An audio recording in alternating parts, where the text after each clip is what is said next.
સમીક ઋષિનો પુત્ર શૃંગી રમત રમતો હતો. ખબર પડી છે કે એના પિતાના ગળામાં કોઈ સર્પ પહેરાવ્યો છે. તરત જ એને ક્રોધ ચડ્યો છે. આ રાજાઓ અમારું આપેલું હેઠું ખાય અને હવે અભિમાની થઈ ગયા. અરે અમે એને સ્વતંત્ર કર્યા એનો મતલબ એ છે કે હવે મર્યાદા ભૂલી જશે. હવે બતાવું કે આ બ્રાહ્મણની તાકાત શું હોય. કૌશિકી નદીનું હાથમાં જળ લીધું છે અને શ્રાપ આપે છે, ઇતિ લંઘિત મર્યાદમ તક્ષકઃ સપ્તમેહની. હે રાજા, તે અપમાન કર્યું છે. જા આજથી 7મે દાડે તારું મૃત્યુ થશે. તક્ષક નાગ કરડશે અને તારું મૃત્યુ થશે. આવો શાપ આવ્યો. તરત જ તે બાળક આવ્યો છે પિતા પાસે, ગળામાંથી સર્પને કાઢ્યો, પિતાના ખોળામાં પોતે માથું રાખી રડવા લાગ્યો. ધીમે ધીમે કરતા ઋષિએ આંખ ખોલી છે. આંખ ખોલી અને જુએ છે તો ખબર પડી, બધો વૃત્તાંત ખબર પડ્યો છે. એને છોકરાના વખાણ ન કર્યા કે તે શ્રાપ આપ્યો, એને ઠપકો આપ્યો. શું કામ ઠપકો આપ્યો એ પણ સાંભળો.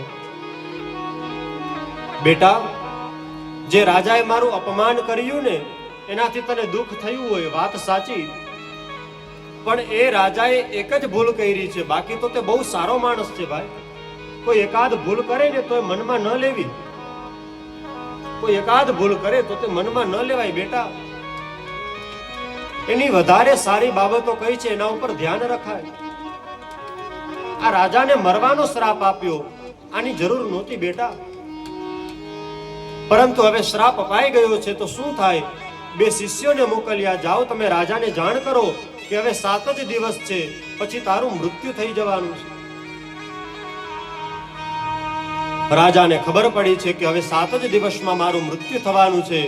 જેવા સમાચાર મળ્યા, રાજાને તો એક સાંત્વના મળી કે હાય, મેં પાપ કર્યું હતું, મને સજા મળી ગઈ.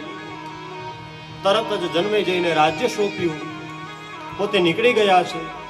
માર્ગમાં બધાને પૂછે છે કે 7 જ દિવસમાં મુક્તિ મળે એવો ઉપાય હોય તો મને બતાવો. અરે કોઈ તો બતાવો, 7 દાડામાં હું શું કરું કે મને મોક્ષ મળે?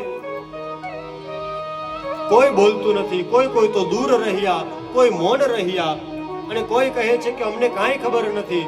ઋષિ મુનિ કહે છે, અરે અમે તો 70 વર્ષોથી તપ કરી છે, તો પણ ભગવાન ન મળ્યા, તો 7 દિવસમાં કેવી રીતે મળે ભાઈ? આ તો કઠિન છે, ન મળે. રાજા ગંગાના કિનારે આવી અને બેસી ગયા છે. હવે તો ભગવાન જ આવશે તો જ મારું કલ્યાણ થશે. પોતે ત્યાં બેસી ગયા છે. ઋષિઓ આવ્યા, રાજર્ષિઓ આવ્યા, બધા આવ્યા. વિચાર કરે છે કે આ રાજા પાસે 7 જ દિવસ છે, પણ આને મુક્તિ કેવી રીતે મળે, કેમ ખબર પડે? આને આ ચિંતામાં રાજા બેઠો છે. ત્યાં તો અવધૂત વેશમાં અષ્ટાદ્વય એટલે કે 16 વર્ષના એક બાળક આવી રહ્યો છે કે જે ચાલે છે તો ધૂળની ડુમરીઓ ઉડી રહી છે. બાળકો પણ એની પાછળ ચાલે છે, એની મસ્કરી કરે છે.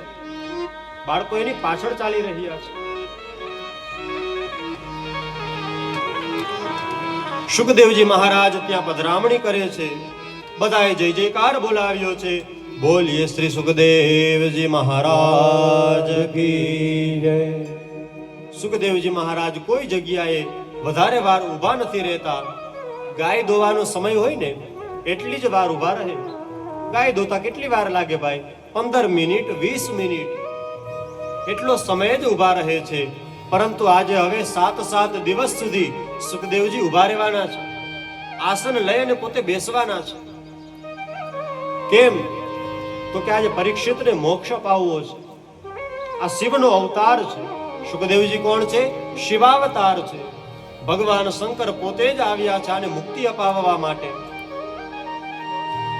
પરીક્ષિત રાજાએ ઉચ્ચ આસને બેસાડી વંદન કરી અને વિનમ્રતા પૂર્વક પૂછ્યું છે, હે મહારાજ, જેનું મૃત્યુ નજીક હોય એને શું કરાય? મને એ જણાવો કે જેનું મૃત્યુ નજીક હોય તો તો તેને શું કરાય? મનુષ્ય માત્રનું કર્તવ્ય શું છે મને એ બતાવો. ભજન અને ચિંતન કઈ રીતે કરવું જોઈએ એ બતાવો. પરીક્ષિત મહારાજના પ્રશ્ન બહુ સારા છે. સુખદેવજી મહારાજ પ્રસન્ન થયા છે. પ્રથમ સ્કંદ આ પૂર્ણ થાય છે.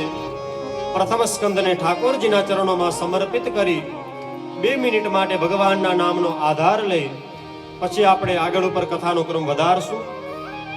કોઈ જગ્યાએથી ઊભું નથી થવાનું. જલપાન કરવા માટે જવું હોય તો છૂટ છે, પણ રાસ રમવા માટે કોઈ ઊભો નથી થવાનું, કારણ કે સમયની મર્યાદા છે. આપણે ગણેશ સુધી હજી પહોંચવું છે ભાઈ, અને જગ્યાની પણ મર્યાદા છે. સમય મળશે તો છેલ્લે રાસ રમશું, નહીતર નહીં. માટે કોઈ ઊભું નથી થવાનું. થોડી વાર માટે આવો ભગવાનના નામનો આધાર લઈએ.